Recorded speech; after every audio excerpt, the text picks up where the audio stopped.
നിങ്ങൾക്ക് ഈ ദൃശ്യം ഓർമ്മയില്ലേ? മലയാളത്തിന്റെ എക്കാലത്തെയും മഹാനായ എഴുത്തുകാരൻ നമ്മുടെ MT വാസുദേവൻ നായരും മഹാനടൻ മമ്മൂട്ടിയും. MTയുടെ 91ാമത്തെ ജന്മദിനം, MTയുടെ 9 കഥകളെ ആസ്പദമാക്കി രൂപം കൊണ്ട മനോരഥങ്ങൾ എന്ന സീരീസിന്റെ ട്രെയിലർ ലോഞ്ചിനിടെയാണ് അന്ന് MTയുടെ പിറന്നാൾ കൂടി ആഘോഷിച്ചത്. കൊച്ചിയിൽ നടന്ന ആ ആഘോഷ ചടങ്ങിൽ മമ്മൂക്കയും ഉണ്ടായിരുന്നു. പിറന്നാൾ കേക്ക് മുറിച്ചതിന് പിന്നാലെയാണ് അത് സംഭവിച്ചത്. ചെറുതായി ഒന്ന് കാലിടറിയ MT നേരെ മമ്മൂട്ടിയുടെ നെഞ്ചിലേക്ക് ചായുകയാണ്. മമ്മൂട്ടി MTയെ നെഞ്ചോട് ചേർത്ത് പിടിച്ചു. ക്യാമറ കണ്ണുകൾ ഒന്നിച്ചു തുറന്നടഞ്ഞു. ആ രണ്ട് മനുഷ്യർക്കുമിടയിലുള്ള സ്നേഹ സൗഹൃദങ്ങളുടെ ആഴം വെളിപ്പെടുന്ന ഒന്നായിരുന്നു ആ നിമിഷം.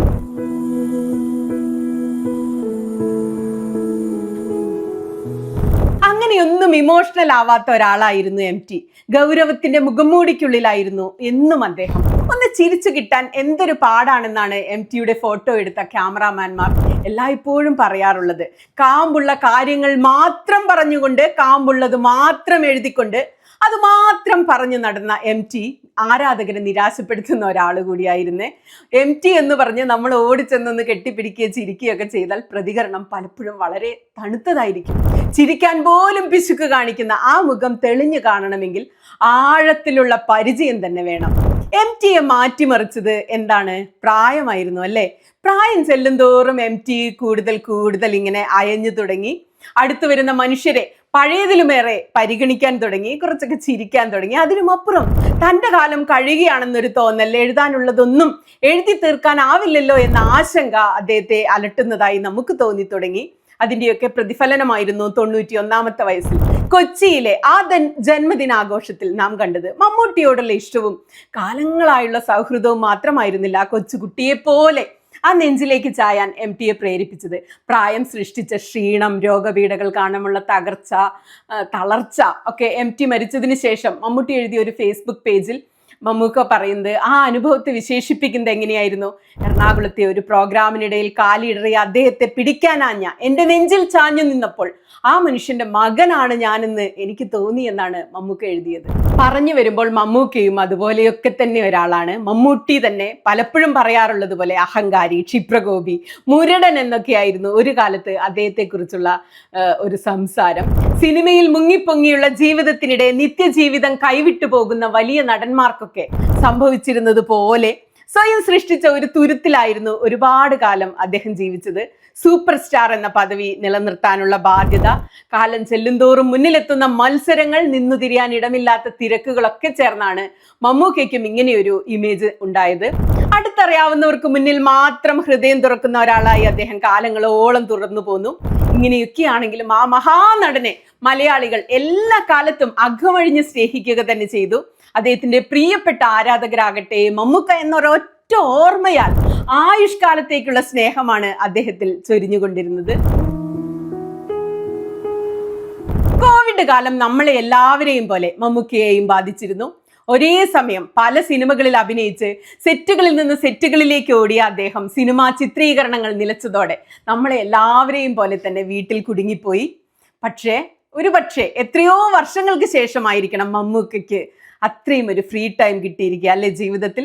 അക്കാലത്ത് അദ്ദേഹം വല്ലപ്പോഴുമായി പോസ്റ്റ് ചെയ്ത ഫോട്ടോകളിൽ നമുക്ക് ആ ശാന്തത കാണാൻ കഴിഞ്ഞിരുന്നു. ഓർമ്മയില്ലേ നിങ്ങൾക്ക് ദുൽഖറിന്റെ കുഞ്ഞിനോടൊപ്പമുള്ള അദ്ദേഹത്തിന്റെ ഒരു ചിത്രം? വ്യായാമങ്ങളിൽ മുഴുകി കൂടുതൽ ചുറുചുറുക്കോടെ നിൽക്കുന്ന മമ്മൂക്കയുടെ മറ്റൊരു ഫോട്ടോ നിങ്ങൾക്ക് ഓർത്തെടുക്കാൻ കഴിയുന്നുണ്ടോ കോവിഡ് കാലത്തെ? ഇതുകൊണ്ടൊക്കെ ആകണം കോവിഡിന് ശേഷം മലയാളി കണ്ട മമ്മൂട്ടി മറ്റൊരാളായിരുന്നു. അദ്ദേഹം കൂടുതൽ കൂളായി. ആൾക്കൂട്ടത്തിൽ ഉള്ളു തുറന്ന് ചിരിക്കുന്ന മമ്മൂക്കയുടെ ചിത്രങ്ങൾ വൈറലായി. സിനിമാ പ്രസ് മീറ്റുകളിൽ ചോദ്യങ്ങൾക്ക് മുന്നിൽ അദ്ദേഹം കൗണ്ടർ അടിച്ചു തുടങ്ങി. പത്രക്കാരുടെ മുൻവെച്ച ചോദ്യങ്ങൾക്ക് കുസൃതി നിറഞ്ഞ മറുപടികൾ നൽകാൻ തുടങ്ങി. പരിചയമുള്ളവരെ ആഞ്ഞു ട്രോളി. ഒരു കുട്ടിയെ പോലെ കളിച്ചിരികൾക്ക് മടി കാണിക്കാത്ത ഒരാളായി പൊതുവേദികളിൽ അദ്ദേഹം മാറി. കടുപ്പമുള്ള ഒരാളുടെ പൊതുപ്രതിച്ഛായയിൽ നിന്ന് മമ്മൂക്ക കൂളായി ഊർന്നിറങ്ങി താഴെ വന്നു. കൂടുതൽ ഇഷ്ടം തോന്നുന്ന ഒരാളായി അദ്ദേഹം മാറിക്കൊണ്ടിരുന്നു. ഒരു സൂഫിയുടെയോ സെൻ ബുദ്ധിസ്റ്റിന്റെയോ നിർമ്മമതയോടെ അദ്ദേഹം തന്നെ മാറ്റിമറിച്ചു കൊണ്ടിരുന്നു. പൊതുവേദികളിൽ മാത്രമായിരുന്നില്ല കേട്ടോ ആ മാറ്റങ്ങൾ. പ്രൊഫഷണൽ ആക്ടർ എന്ന നിലയിൽ അദ്ദേഹം അടിമുടി മാറി. താരപദവിക്ക് കോട്ടം തട്ടാതിരിക്കാൻ മാറ്റിവെച്ച വേഷങ്ങളൊക്കെ അദ്ദേഹം ആവേശത്തോടെ എടുത്തണിഞ്ഞു. പുതിയ ചെറുപ്പക്കാരുടെ പ്രോജക്റ്റുകൾക്ക് മുന്നിൽ ഗോഡ് ഫാദറായി. കൊടും വില്ലനായി, തമാശക്കാരനായി, സ്വവർഗ പ്രണയിയായി, ഉന്മാദിയായി, ഭൂതാവിഷ്ടനായെല്ലാം അദ്ദേഹം തിരശീലകളിൽ നിറഞ്ഞു മാഞ്ഞു മറഞ്ഞു. ഓരോ സിനിമയിലും മമ്മൂട്ടി തന്നെ പുതുക്കിക്കൊണ്ടിരുന്നു. ആരും പ്രതീക്ഷിക്കാത്ത രൂപഭാവങ്ങളിൽ അദ്ദേഹം ആരാധകരിലേക്ക് ചെന്നു കയറി. ഇൻസ്റ്റാഗ്രാമിലും മറ്റു സോഷ്യൽ മീഡിയയിലും ഏറ്റവും പുത്തൻ തലമുറക്കാരോട് മുട്ടാൻ കരുത്തുള്ള ലുക്കിലും ഗെറ്റപ്പിലുമൊക്കെ അദ്ദേഹം പുത്തൻ ഫോട്ടോകളിൽ പ്രത്യക്ഷപ്പെട്ടു. പ്രായത്തെ തോൽപ്പിക്കുന്ന ഒരു തരം വലിയ പക്വത അദ്ദേഹത്തിന്റെ മുഖത്ത് നിറഞ്ഞു നിൽക്കാൻ തുടങ്ങി. ഇതെല്ലാം ചേർന്നുണ്ടാക്കിയ പൂ പോലുള്ള നിഷ്കളങ്കതയും കുട്ടിത്വവും സന്തോഷവും ഒക്കെയുള്ള ഒരു മമ്മൂട്ടിയെയാണ് കഴിഞ്ഞ ദിവസം നമ്മൾ കൊച്ചിയിൽ കണ്ടത്. കൊച്ചി കായലിന്റെ തീരത്ത് മനോരമ സംഘടിപ്പിച്ച ഹോർത്തൂസ് എന്ന സാഹിത്യോത്സവം ഉദ്ഘാടനം ചെയ്തുകൊണ്ട് സംസാരിക്കുകയായിരുന്നു മമ്മൂക്ക. പ്രസംഗവേദികളിൽ പതിവുള്ളതിലും വികാരഭരിതനായിട്ടാണ് അദ്ദേഹം തൊട്ടുമുന്നിലുള്ള മനുഷ്യരോട് സംസാരിച്ച്. വെറുതെ സംസാരിക്കുക മാത്രമായിരുന്നില്ല കേട്ടോ, കാലങ്ങളായി ഒളിപ്പിച്ചു വെച്ച ഒരു പ്രിയപ്പെട്ട കൂട്ടുകാരനെ അദ്ദേഹം മലയാളികൾക്ക് കാണിച്ചു കൊടുക്കുക കൂടി ചെയ്തു. മഹാരാജാസ് കോളേജിൽ പഠിക്കുമ്പോൾ തന്നെ മമ്മൂട്ടി എന്ന് ആദ്യമായി വിളിച്ച കൂട്ടുകാരൻ എടവനക്കാട്ടുകാരനായ ശശിധരൻ. സദസ്സിലുണ്ടായിരുന്ന ശശിധരനെ വേദിയിലേക്ക് വിളിച്ചു വരുത്തിയാണ് മമ്മൂക്ക കേരളത്തിന് കാണിച്ചു കൊടുത്തത്. അദ്ദേഹം പറഞ്ഞു, മഹാരാജാസ് കോളേജിൽ പഠിക്കാൻ വരുന്ന കാലത്ത് എൻ്റെ പേര് വേറൊന്നായിരുന്നു. മുഹമ്മദ് കുട്ടി എന്ന പേര് വളരെ അപരിഷ്കൃതമായി തോന്നിയതിനാൽ പരിചയമില്ലാത്ത സുഹൃത്തുക്കളോട് ഞാൻ പറഞ്ഞു വന്നിരുന്ന പേര് ഓമർ ഷെരീഫ് എന്നായിരുന്നു. ഓമർ ഷെരീഫ്. എല്ലാവരും എന്നെ ഓമറെ എന്ന് വിളിച്ചുകൊണ്ടിരുന്നു. ഒരു ദിവസം എൻ്റെ ഐഡന്റിറ്റി കാർഡ് പോക്കറ്റിൽ നിന്ന് താഴെ വീണു. അത് കണ്ട് ഒരു സുഹൃത്ത് അതെടുത്തിട്ട് പറഞ്ഞു, ആഹാ നീ ഓമർ അല്ല മമ്മൂട്ടിയാണല്ലേ എന്ന് പറഞ്ഞു. അന്ന് മുതലാണ് ഞാൻ സുഹൃത്തുക്കളുടെ ഇടയിൽ മമ്മൂട്ടി എന്ന് അറിയപ്പെടാൻ തുടങ്ങിയത്. പലരും ചോദിച്ചു മമ്മൂട്ടി എന്ന് പേരിട്ട ആൾ ആരാണ് എന്ന്. പലരും സ്വമേധയാ മുന്നോട്ട് വന്ന് അത് ഞാനാണെന്ന് പറഞ്ഞു. പക്ഷേ എനിക്കറിയാവുന്ന, എനിക്ക് പേരിട്ട മമ്മൂട്ടി അവിടെ ഇരിപ്പുണ്ട്. നിങ്ങൾക്ക് കാണാൻ വേണ്ടി ഞാൻ പുള്ളിയെ ഒന്നിങ്ങോട്ട് വിളിക്കാം. ഇങ്ങനെ 4 പേര് കാണുക ഇയാളെ പരിചയപ്പെടുത്തണമെന്ന് എനിക്ക് വലിയ ആഗ്രഹമുണ്ടായിരുന്നു. തൊഴു കൈകളോടെ ആ മനുഷ്യൻ മമ്മൂട്ടിയുടെ അടുത്ത് വന്ന് നിൽക്കുമ്പോൾ കൈയടിക്കുകയായിരുന്നു അല്ലേ നമ്മൾ ഓരോരുത്തരും. ഒരേ പ്രായക്കാരാണെങ്കിലും നമുക്ക് എത്ര ചെറുപ്പമാണെന്ന ക്ലീഷേ ഡയലോഗ് നമ്മളെല്ലാം അത് കണ്ട് അടക്കം പറഞ്ഞുകൊണ്ടിരുന്നു.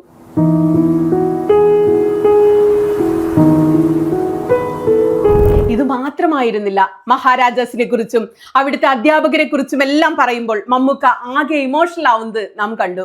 അദ്ദേഹം പറഞ്ഞത് ഇങ്ങനെയാണ്: മഹാരാജാസ് കോളേജ് എന്ന് പറയുമ്പോൾ എനിക്കുണ്ടാകുന്ന ഉൾപ്പുളകം മഹാരാജാസിന്റെ എല്ലാ വിദ്യാർത്ഥികൾക്കും ഉണ്ടാകുന്നില്ല. മഹാരാജാസ് ഒരു കോളേജ് അല്ല, അത് ഒരു വികാരമാണ്. മഹാരാജാസ് ആണ് എന്നിലുള്ള നടനെ വളർത്തിയത്. ഈ എറണാകുളം നഗരത്തിലെ മുക്കും മൂലയും ഞാൻ അഭിനയിച്ചു നടന്നിട്ടുണ്ട്. എനിക്ക് ബോധമില്ലായിരുന്നു, വെളിവില്ലായിരുന്നു, അഭിനയം മാത്രം. ആരുടെ മുന്നിലായാലും, ഏത് വേദിയിലായാലും, ഏത് സ്ഥലത്തായാലും ശരി, എന്തെങ്കിലും ഒരു ഗോഷ്ഠി കാണിച്ചേ ഞാൻ നടന്നിട്ടുള്ളൂ. ഞാൻ വളരെ കെയർഫുൾ ആയിട്ടാണ് മലയാളം സംസാരിക്കുന്നത്. അതിന് കാരണക്കാരി എൻ്റെ ടീച്ചർ പ്രൊഫസർ എം ലീലാവതിയാണ്. ഒരിക്കൽ എന്തോ പറയുമ്പോൾ ഞാൻ വൈശ്രവണൻ എന്ന് പറഞ്ഞു. ടീച്ചർ പറഞ്ഞു അതൊന്നുകൂടി പറഞ്ഞു എന്ന്. ഞാൻ വീണ്ടും പറഞ്ഞു വൈശ്രവണൻ. അപ്പൊ ടീച്ചർ പറഞ്ഞു ഷായാണ് വൈശ്രവണൻ. അതിനുശേഷം ഞാൻ ഈ ഷ എന്നീ വാക്കുകളൊക്കെ ശ്രദ്ധിക്കാൻ തുടങ്ങി. ഈ സമയത്ത് ടീച്ചറെ ഞാൻ ഓർക്കുകയാണ്. MK സാനുമാഷ് എന്നെ പഠിപ്പിച്ചിട്ടുണ്ട്. ഏറ്റവും മോശം വിദ്യാർത്ഥിയായിരുന്നു ഞാൻ. പക്ഷേ ഇങ്ങനെ ഒരു വേദിയിൽ എത്താൻ മാത്രം അവരുടെയൊക്കെ അനുഗ്രഹവും ആശിസ്സുകളും എനിക്ക് ഉണ്ടായിട്ടുണ്ട്. അങ്ങനെ ഒരുപാട് നല്ല അധ്യാപകരുടെ ഏറ്റവും മോശം വിദ്യാർത്ഥിയായിരുന്നു ഞാൻ. പക്ഷേ ഇങ്ങനെ ഒരു വേദിയിൽ എത്താൻ മാത്രം അവരുടെ അനുഗ്രഹവും അവരുടെ ആശിസ്സുകളും എനിക്കുണ്ടായിട്ടുണ്ട്. സന്തോഷം. തന്നെ ആകെ മാറ്റിമറിച്ച ഒരു രോഗകാലത്തെക്കുറിച്ചും അതിൽ നിന്നുള്ള തിരിച്ചുവരവിനെ കുറിച്ച് കൂടി മമ്മൂക്ക സംസാരിച്ചു. നമ്മുടെ സോഷ്യൽ ക്യാപിറ്റൽ, അതായത് നമ്മുടെ സാമൂഹ്യ മൂലധനം എന്ന് പറയുന്നത് നമ്മുടെ മനുഷ്യരുടെ സ്നേഹവും പരസ്പര വിശ്വാസവുമാണ്. നമ്മുടെ സോഷ്യൽ ക്യാപിറ്റൽ അഥവാ സാമൂഹിക മൂലധനം എന്ന് പറയുന്നത് നമ്മുടെ മനുഷ്യരുടെ സ്നേഹവും പരസ്പര വിശ്വാസവും തന്നെയാണ്. ആ അനുഭവം തന്നെയാണ് എനിക്കും ഉണ്ടായത്. എനിക്ക് വേണ്ടി പള്ളിയിൽ ഒരു മെഴുകുതിരി കത്തിക്കാത്ത, ഒരു വഴിപാട് കഴിക്കാത്ത, ആ ഒരു സമയം എനിക്ക് വേണ്ടി ദുആ ചെയ്യാത്ത മലയാളികൾ ഇല്ല എന്നെനിക്ക് പരിപൂർണ ബോധ്യമായിട്ടുണ്ട്. അതുതന്നെയാണ് നമ്മുടെ സോഷ്യൽ ക്യാപിറ്റൽ. എന്നെപ്പറ്റി ഒരുപാട് ആരോപണങ്ങളുണ്ട്. ഞാൻ തലക്കനമുള്ളയാളാണ്, അഹങ്കാരിയാണ്, ഗർവുള്ളവനാണ്, ക്ഷിപ്രകോപിയാണ് എന്നൊക്കെ. അങ്ങനെ പറഞ്ഞവരൊക്കെ കൂടി എനിക്ക് വേണ്ടി പ്രാർത്ഥിച്ചു. വളരെ വളരെ സന്തോഷം തോന്നിയ ഒരു കാര്യം തന്നെയാണത്. ഈ പറഞ്ഞവരൊക്കെ കൂടിയും എനിക്ക് വേണ്ടി പ്രാർത്ഥിച്ചിട്ടുണ്ട്. വളരെ വളരെ സന്തോഷമുള്ള ഒരവസ്ഥയാണ് എന്നെ സംബന്ധിച്ചിടത്തോളം. മമ്മൂക്ക ഈ പറഞ്ഞത് സത്യത്തിൽ അദ്ദേഹത്തെ മാറ്റിമറിക്കാൻ കാരണമായ ഒരു ഘടകം കൂടിയാണെന്ന് ഞാൻ കരുതുന്നുണ്ട്. മറ്റൊന്നും പോലെയല്ല കഠിനമായ രോഗങ്ങൾ. മനുഷ്യൻ അടിമുടി മാറിപ്പോകും. ചെയ്യാനുള്ള 100,000 കാര്യങ്ങൾ മനസ്സിലെത്തും. ജീവിച്ച ജീവിതമല്ല, ഇനി ജീവിക്കാനുള്ള ജീവിതമാണ് ആലോചനകളിൽ നിറയുക. അതിൽ നിന്നും കരകയറുക എന്ന് പറയുന്നത് അത്ര എളുപ്പമായിരിക്കില്ല അല്ലേ? എന്നാൽ മമ്മൂക്ക അത് കരകയറി. രോഗം പൂർണ്ണമായി ഭേദമായി നമ്മളിലേക്ക് തന്നെ അദ്ദേഹം തിരിച്ചു വന്നു. സ്വന്തം വീട്ടിലെ ഒരാൾക്ക് അത്യാഹിതം വന്നതുപോലെ നൊന്തുവെന്ത മലയാളികളുടെ പ്രാർത്ഥനകളുടെ മുന്നിലൂടെ അദ്ദേഹം സിനിമാ സെറ്റുകളിലേക്ക് മടങ്ങിയെത്തി. അതൊരു സാധാരണ കാര്യമായിരുന്നില്ല കേട്ടോ. മനുഷ്യരെ ആ അനുഭവം അടിമുടി മാറ്റിക്കളയുക തന്നെ ചെയ്യും. ഹോർത്തൂസിലെ മമ്മൂക്കയുടെ പ്രസംഗം പറയാതെ പറയുന്നത് ആ അനുഭവം കൂടിയാണ്. നമ്മൾ ഇതുവരെ കണ്ട മമ്മൂക്ക അല്ല കേട്ടോ അത്. ഇനി നമ്മൾ കാണാൻ പോകുന്നത് ജീവിതത്തിൽ നിന്നേറെ പഠിച്ച ഒരു പുതിയ മമ്മൂക്കയെ തന്നെയായിരിക്കും എന്നാണ് എനിക്ക് തോന്നുന്നത്. ഇനി വരുന്ന സിനിമകളിൽ നമ്മൾ കാണാൻ പോകുന്നത് താരപദവിക്ക് കോട്ടം തട്ടാതിരിക്കാൻ ഏറെ ശ്രദ്ധ പുലർത്തിയ മമ്മൂട്ടിയെ ആയിരിക്കില്ല. പണ്ട് ഒരു തെലുങ്ക് നിർമ്മാതാവ് മമ്മൂക്കയോട് ചോദിച്ച ഒരു ചോദ്യത്തെ കുറിച്ച് വായിച്ചിട്ടുണ്ട്. തന്റെ അടുത്ത ചിത്രത്തിൽ വില്ലൻ വേഷത്തിൽ അഭിനയിക്കുമോ എന്നാണത്രേ അദ്ദേഹം ചോദിച്ചത്. താങ്കൾ ചിരഞ്ജീവിയോട് ഇക്കാര്യം ചോദിക്കുമോ എന്നായിരുന്നു മമ്മൂക്കയുടെ മറു ചോദ്യം. ആ മമ്മൂക്കയെ നമുക്ക് പരിചയമുണ്ടല്ലേ അങ്ങനെ ചോദിക്കുന്ന. തെലുങ്കിലെ സൂപ്പർ സ്റ്റാർ നായകനായി അഭിനയിക്കുന്ന സിനിമകളിലെ വില്ലനാകാൻ മലയാളം പോലൊരു ചെറിയ ഇൻഡസ്ട്രിയിലെ വലിയ നടനെ ക്ഷണിക്കുമ്പോൾ ആ നിർമ്മാതാവ് പുലർത്തിയ വലിപ്പ ചെറുപ്പ ചിന്തയ്ക്ക് കൊട്ടുകൊടുക്കുകയായിരുന്നു അന്ന് മമ്മൂക്ക. എന്നാൽ എനിക്ക് ഉറപ്പുണ്ട് ഈ ഒരു ചോദ്യം ഇന്നാരെങ്കിലും നമ്മുടെ മമ്മൂക്കയോട് ചോദിച്ചാൽ മറ്റൊരുത്തരമായിരിക്കും ഉറപ്പായും അദ്ദേഹം കൊടുക്കുക. ആ കഥാപാത്രത്തെക്കുറിച്ച് കൂടുതൽ അറിയാനോ തിരക്കഥ വായിക്കാനോ ഒക്കെ ചോദിച്ച ശേഷം അതിൽ തനിക്കൊരിക്കലും കിട്ടാത്ത എന്തെങ്കിലും ഒരു സാധ്യത, അഭിനയ സാധ്യത ഉണ്ടോ എന്ന് ഉറപ്പിച്ച ശേഷമായിരിക്കും മമ്മൂക്കയുടെ മറുപടി ഇപ്പോഴാണെങ്കിൽ വരിക എന്ന് തോന്നുന്നു. മാറ്റങ്ങളെക്കുറിച്ച് നേരത്തെ മമ്മൂക്ക പണ്ടൊരു അഭിമുഖത്തിൽ പറഞ്ഞ ഒരു കാര്യം കൂടി പറയട്ടെ. അദ്ദേഹം പറഞ്ഞത്, ഇന്നാളൊരിക്കൽ എന്നോട് ഒരാൾ ചോദിച്ചു, ഈ കസേരയിൽ നിന്ന് നിങ്ങൾക്കൊന്ന് മാറിക്കൊടുത്തൂടെന്ന്. ആഹാ, ഞാൻ എന്തിനു മാറിക്കൊടുക്കണം? ഞാൻ കഷ്ടപ്പെട്ടുണ്ടാക്കിയ കസേരയാണിത്. നിങ്ങൾക്ക് കസേര വേണമെങ്കിൽ വേറെ പണിഞ്ഞിട്ടിരിക്കണം. ജീവിതത്തിലെ നല്ല കാലം മുഴുവൻ കഷ്ടപ്പെട്ടുണ്ടാക്കിയ കസേരയിൽ ഞാൻ ഇരിക്കട്ടെ ചാവുന്നത് വരെ. ഈ കസേര പണിഞ്ഞതിന് 22 വർഷത്തെ ചോരയും നീരുമുണ്ട്. ലോകത്ത് നടക്കുന്ന കാര്യങ്ങൾ 2-3 ദിവസം വൈകി അറിയുന്ന അവസ്ഥ വരെ എനിക്കുണ്ടായിട്ടുണ്ട്. അത്രയുമായി അതായിരുന്നു ഇൻവോൾവ്മെന്റ്. എൻ്റെ കാലം കഴിഞ്ഞു വരുന്ന തലമുറകൾക്ക് എൻ്റെ സിനിമയോ അഭിനയമോ അരോചകമാകരുത് എന്നൊരു ആഗ്രഹമുണ്ട്. മമ്മൂക്ക തന്നെ കുറിച്ച് പറഞ്ഞ മറ്റൊരു കാര്യം കൂടി ഇവിടെ നമ്മൾ എടുത്തു പറയേണ്ടതുണ്ട്. ഞാൻ ജന്മനാ കഴിവുള്ള വലിയ നടനാണെന്ന് എനിക്ക് ഒരിക്കലും തോന്നിയിട്ടില്ല. ഞാനൊരു നല്ല നടനായിട്ടല്ല ഇവിടെ ആരംഭം കുറിച്ചത്. ഞാൻ ഇവോൾവ് ചെയ്യുകയായിരുന്നു. അതായത് ഞാൻ പരിണമിക്കുകയായിരുന്നു. എവല്യൂഷനാണ് എന്നെ നിലനിർത്തുന്ന ഘടകം. അതുകൊണ്ടായിരിക്കണം ഒരു കഥാപാത്രം ചെയ്തു കഴിഞ്ഞാൽ അടുത്ത കഥാപാത്രം വ്യത്യസ്തമാകുന്നത്. വളരെ ശരിയാണല്ലേ? മമ്മൂക്ക പറയുന്നത് മാറ്റങ്ങളെ കുറിച്ചാണ്, ഇവല്യൂഷനെ കുറിച്ചാണ്. സ്വാഭാവികമായി സംഭവിക്കുന്ന മാറ്റമാണിത്. അഭിനയിച്ച് ഇങ്ങനെയൊക്കെ ആയി വന്ന ഒരാളാണ് നമ്മുടെ മമ്മൂക്ക.